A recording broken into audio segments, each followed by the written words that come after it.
Hey guys, welcome to the channel. Glad to have you here. Today we're going to be taking a look at the Bretonnian peasant build. And I recently met this wonderful man named Zarakin on Quick Battle, and we were both talking about how difficult the Bretonnian peasant build is to defeat. So we friended each other on Steam, and we took to trying to figure out what will work. We tried Greenskins versus Bretonnia, Dwarves versus Bretonnia, and we tried a couple of Vampire versus Bretonnia.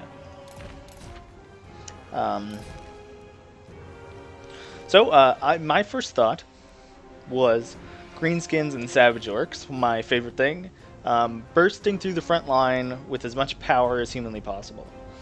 So that's going to be my idea here with this Greenskin build. Lots of infantry, lots of encourage auras.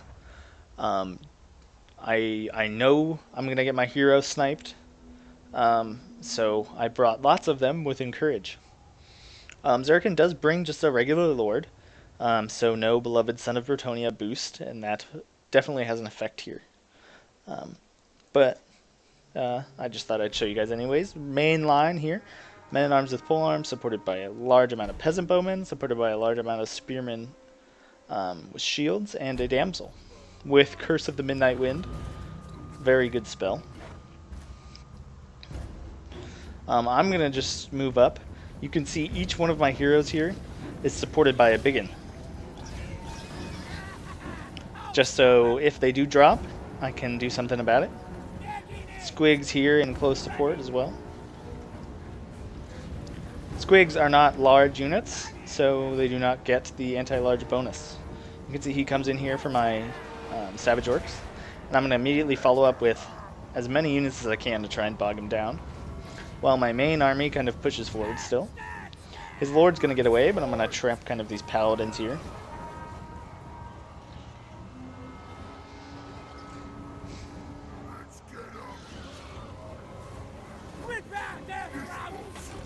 Trying to do as much damage as possible. This Bretonnian peasant build is such that it doesn't... It is very easy to use. So even with early mistakes like this getting caught here, you can still have an amazing chance of winning the fight. And you can see he pulls out there finally with the help of the healing potion. The poison attacks of my biggin, my orc big boss, just not enough. I'm going to stop just outside of his range, and he's going to move forward, which is going to make me have to charge. And I want to get this side of these troops into the fight as quick as possible. So my biggins are not going to like, my savage orcs are not going to like being shot by these arrows. Nice thunder spell here. I tried to dodge it, but it didn't quite work. Not much damage, but it does disrupt. Definitely, legend would not bring this spell, but it doesn't really matter, right? You can see this savage orc being shot to death. My squigs are going to come in here against these guys. Skarsnik's Prada again. It's going to melt some of those guys. And it's just going to be a straight brawl across the board. And I want to keep these guys in the fight as long as possible, so I'm just going to attack here at the front. I really don't have the mobility to do anything else. I figured he would come down here with his goon squad, but he's smartly kind of staying away for now, letting his archers do some work. You can see my front line already breaking, so I'm kind of doubting the efficacy of this build. We thought we'd give it a try. And so this was kind of based on the idea that we need to crack through their infantry as fast as possible. And I think that would be something that Greenskins would be good at. You can see Skarsnik doing his abilities now. Stand your ground, wah. He's going to come in here against these pole arms. And these paladins are going to come down here. I triggered the charge defense against all, the expert charge defense. But it was from behind, so I don't think it helped. You're going to see these archers still shooting over, killing my biggins. Great target for the peasant bowmen. These poor orcs are going to drop like flies here. Not the best charge. A lot of their flank is left open. They're going to start routing almost immediately just from the fire. You can see Skarsnik not doing well, but definitely putting up a fight. He's going to put an end to this paladin here, or at least scare him off. You can see my main line is just gone. Too much archer fire. I wasn't able to get through fast enough to deal with them. Got a little spell going off there. Goblin Big Boss attacking the sides of these guys, trying to stop the peasant fire. I'm doing a good job keeping Leonliel Curse safe. You can see Skarsnik and the Biggins are finally dealing with this paladin, but they're starting to rout. It's not looking good. You can see I got a paladin there. My Goblin Big Boss, I don't know what he's doing over here, but definitely missed microed. I'm just gonna keep bringing these guys back as they come back. But you can see the Savage Orcs did, with the Biggin and hero support, get through the main line. But we've taken so much damage, I don't really see it changing at all. See the damsels and the pole arms are gonna be just slowly whittling away his health. Savage Orcs coming back in. I've won on this flank, but that, who knows, I might be able to sweep the rest of these if I do it right. You can see this Biggin cutting through these spearmen here. My Goblin Big Boss still in these archers, trying to get rid of them, trying to reduce their ammo capacity by as much as humanly possible. You can see his Flying Lord ate my Goblin Big Boss alive. Poor guy. And now he's going to come to finish off Skarsnik. Skarsnik is not going to be like getting charged like that, especially when he's in combat with everybody else. Luckily I have some Savage Orcs here, but it's not going to matter. Skarsnik's going to rout from terror, actually, from the Griffin. Probably a good move. That is pretty terrifying. You're going to see me bring this Goblin Big Boss in. I think I'm going to pop a healing potion on him, potentially. But you can still I still have 3 of these guys, all pretty healthy. And so I'm going to want to, you're going to see him come down here on my last Big Boss, and I'm going to try and mob him with all 3 of my Big Bosses. Try and stun him to the point where my Goblin Big Bosses can just get some free damage going. You can see how fast he kills one of these guys. And he's going to try and pull out, but my Goblins are going to help tie him down with the help of my Squigs. See, that terror is pretty rough. So I'm going to bring him back in eventually. My Savage Orcs still doing a good job against these polearms. These ones caught the bowman, which is good. I'm still trying to fight this guy, but he just popped his potion. My Biggins here getting recharged. They're not going to like that. Their low morale is already going to crack. You can see my Squigs routing. My Night Goblin Warboss, my Night Goblin Big Boss is going to run away. This guy's terrified too, and it is not looking good.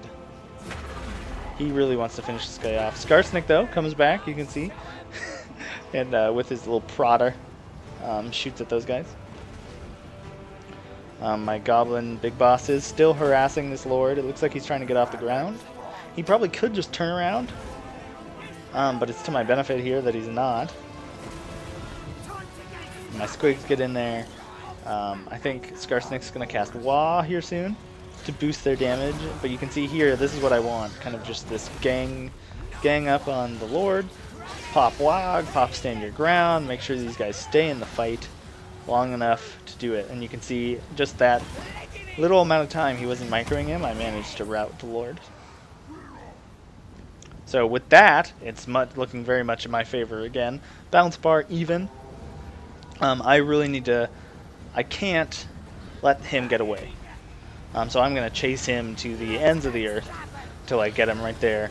And then I'm going to try and get this damsel. I'm just going to target as much leadership as possible. Whatever's holding his army together, I don't have the manpower to kill all of this. I need to rout his army. You can see he just finishes off Skarsnik there with a volley. He has 1 unit left. It's far on this far side, and I'm going to not go anywhere near it. I'm going to try and chase down as many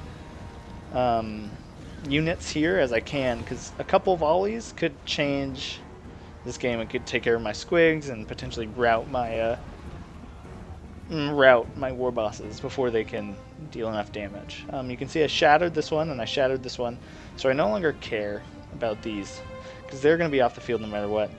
Right now I'm just trying to inflict casualties here. And wow, lucky. That was very lucky that I managed to pull that off. You can see the squig herd not happy. It definitely needs to be back in the encourage aura of my Goblin Big Boss. Okay, let's take a look at the next one.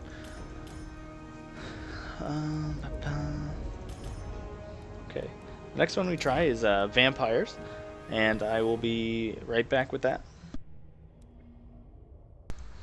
Okay, sorry about that. Here we are. So my next idea was the vampires going up against the Brettonia build. This is something Heir of Carthage has been talking about, and I wanted to see if I could make it work here. And if you want to see this build in action, you can go to Legend of Total War's channel, and he has like 50 games of just this army fighting in a quick battle. So it is effective, especially when used by someone of Legend's skill, and it's almost impossible to beat. You can see him slaughter all types of armies. So my first idea was vampires. And so Zarakin is going to take a swing, and his idea was break through with the Black Knights, use Crypt Ghouls to break through the main line, with Vlad and 2 White Kings to support. And dire wolves. Just definitely trying to get to the archers and finish them off. One of the benefits of this build is how easy it is to micro. There's almost nothing to control. You're in a box. You have more infantry than them. You have more ranged firepower than them. You have a strong mobile air force. And so the amount of micro required is so much less than any other army that most people field. Here, you can see definitely a micro mistake here, sending in these bats. Just way too early, before his Crypt Ghouls get there, before his flanking troops are prepared. So I'm going to get some free kills here, essentially. You can see flanking around. I was able to move my spearmen in to support, to quicken it up. You can see the dire wolves come back. I'm going to send some my paladins after these guys. They are going to get in there, but they have poor morale. They're going to break rather quickly. My peasant bowmen are going to open fire here on this main Crypt Ghoul line. They're not going to like that. He broke through on this side with his Black Knights and is doing a rear charge. You kind of want to leave them in a little bit while longer, just to make sure they get all that charge damage off. And just, you can see the power of the peasant bowman here, just crushing the main line almost before he can get there. I'm going to cast Curse of the Midnight Wind here, lower these guys' attack value substantially. You can see he's still trying to find a way in. I'm going to move my peasant bowman to attack the Black Knights in the back. You see my paladin doing fine over here. My other paladin doing fine over here. Pole arms with spears and support. He's going to get a little recharge here. Poor micro on my part, but again, with this army, it doesn't really matter. And so, yeah, you're just going to see it melt. And there's not much he can do. So this was our first attempt to break through it. And it doesn't go super well, as you can see. Vlad is not going to like fighting against Becky when the only occurs on his mount. See the White King's doing well, but not, well enough to break through these very hardy polearms, and you're just going to see him kind of dissolve here. He did, with Vlad at the end there, cast the Wind of Death down the line, and that can be a good way to try and deal with it. You can see he broke these 2 pole arms here, and they broke through. But even that wasn't enough. It got 200 and something kills on that. And it just wasn't enough. So our next attempt. Oh, save date. So this is going to be my attempt to beat the army. So my thought was really flimsy front line, really cheap front line of skeleton warriors, supported by 3 white kings for their encourage aura to make sure the crumbling is kept in check. I have a corpse cart with an unholy lodestone with a zombie supporting it. I have 4 bats, and I have 2 terrorgeists and Strigoi here on a terrorgeist. You can see my 3 white kings on foot, just as cheap as possible here in the front, and they just have a healing potion. So, I'm going to want to engage the front line with as little archery fire as possible. I'm going to want to block charges with the bats, or get these bats into the archers to stop them from firing. And then I'm going to want to engage my terrorgeists here, and get King Leon Leokur off the field as quick as possible, so that beloved son of Bretonia is not available, so then I can rout the rest of his troops with the terror of the terrorgeists. Until you get Leon Leokur off the field, terror is useless. They are immune to psychology, the entire army, which makes them very difficult to beat. So you're just going to see me sitting back here, waiting for my magic to regen. He's going to eventually move forward.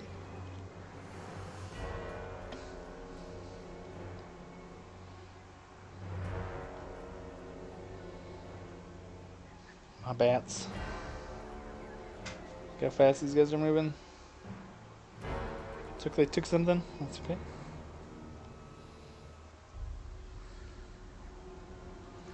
I like Strigoi. I'm going to move forward, feint. Maybe I was seeing how close I could get, how close I needed to get with Spirit Leech. The only spells I have on this guy are Spirit Leech and Invocation of Nehek.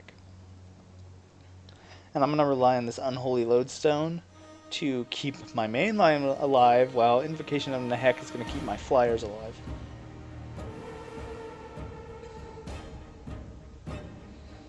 So he's going to spread out here.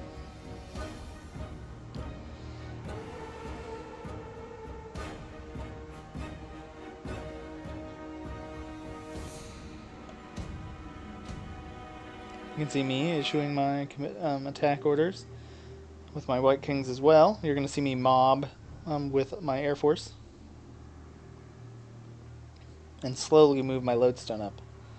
I'm going to just charge straight in here, and then I'm going to mob the archers with my bats to keep them from firing. You can see I'm doing a substantial amount of damage here to Leon Leokur. Sorry, I left that on a little bit too long, but this being left untouched, you can see Leon Leokur. Now that he's below half morale, beloved son of Brettonia is going to be off, and so I'm going to switch to targeting these main guys. Just try and get through their healing potions as quick as possible. I would try and catch him. You're going to see me here Spirit Leech him. Just trying to finish him off.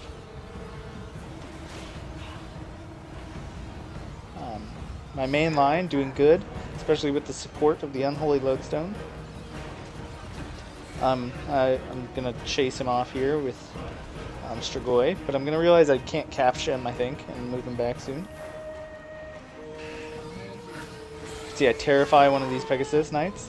Terrify is one of the is why you're paying so much for these units, and with Leon Leokur on the field, they are completely immune to terror. So it's pointless. So here he tries to cast Comet on my Unholy Lodestone.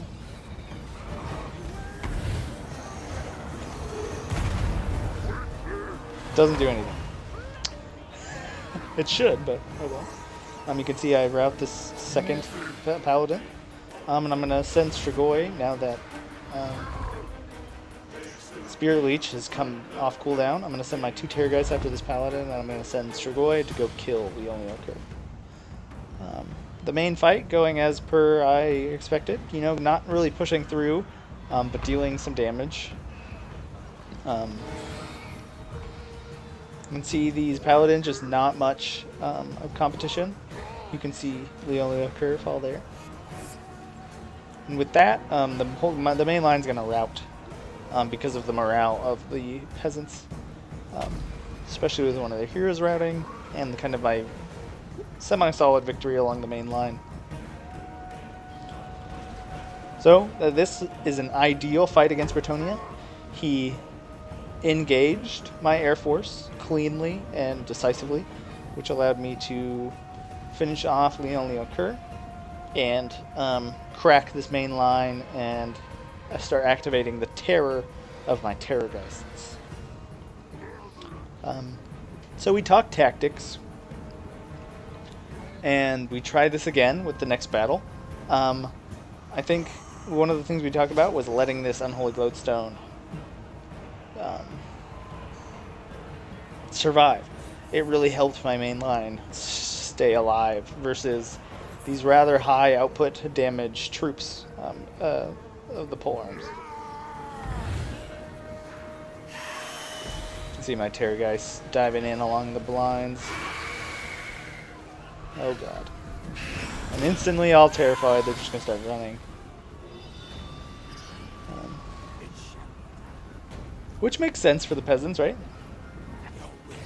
But he still has a kind of main force over here.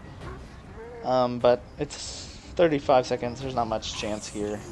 I still have 3 heroes with all healing potions, and so it's just not looking good. I was able to, once I killed Leonioker, I was able to finish off the rest of his army. And that is definitely the most important thing when fighting against the Brettonians. My greenskin army tried to fight his main line, and it failed. And this vampire army is definitely targeting the heroes. And so we try it again here.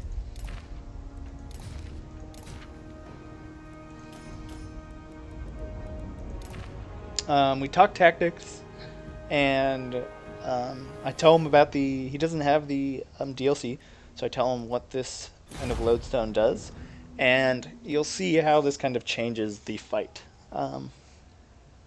Same armies here, same exact armies, and we're going to try again. Given some practice, you know, I'm sure Legend of Total War has seen this kind of counter build and knows how to fight it.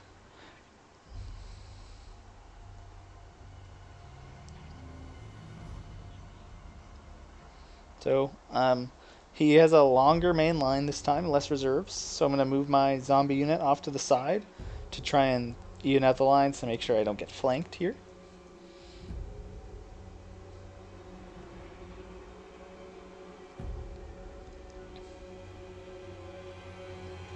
See my flying goon squad here, ready to pounce on Leonioker.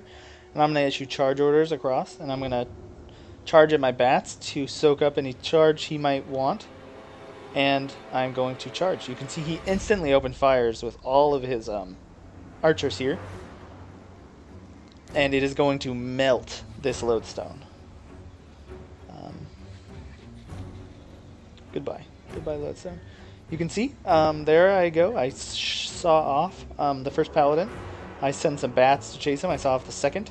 But he's going to do a good job of keeping Leonioker out of the fight. He's too fast for my Terrorgeists, and the bats, I microed them poorly, and I wasn't able to catch them. So here you're going to see me try and get after him. But you can see without the Unholy Lodestone support, the main line fight did not go anywhere as near in my favor. And he's just keeping Leonioker out of the fight, letting his troops do most of the work here.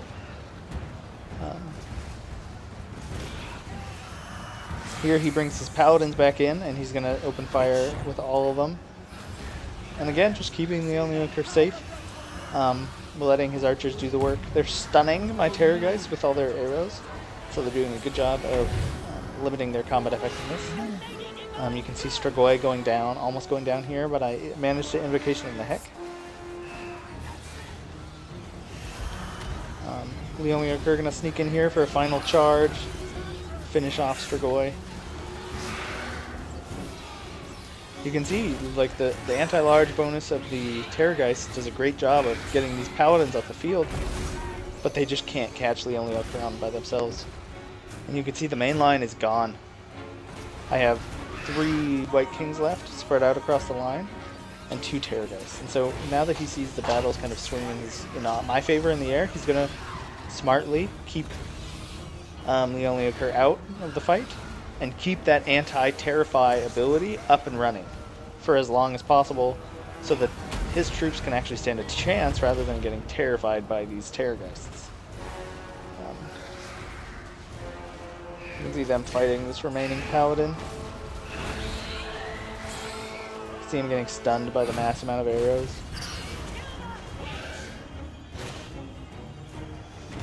Terrified.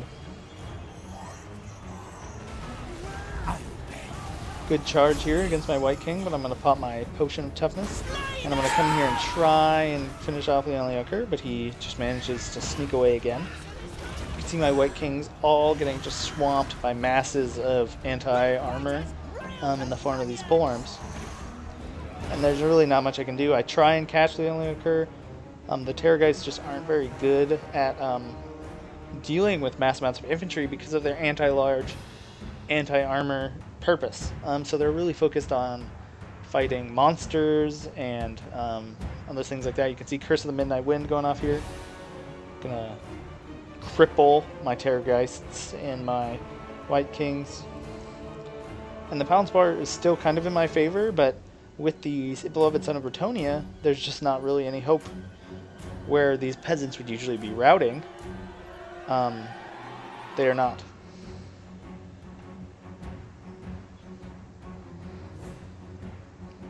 So it just kind of keeps going like this. So this is my attempt to, you can see them chasing, doing a great job of keeping him out of combat while his archers do the work.